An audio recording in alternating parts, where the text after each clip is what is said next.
मेरा नाम आयुषी कुमारी है। मैं ग्रोथ पॉइंट की स्टूडेंट हूँ। आज मैं पोएम सुनाने वाली हूँ।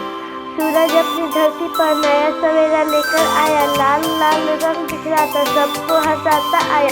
पंछी निकले नील गगन में, बना बना की अपनी टोली लगी गुजरने आसमान में। उनकी प्यारी मीठी बोली, फूल खिले हैं सुंदर सुंदर, रंग रंग के प्यारे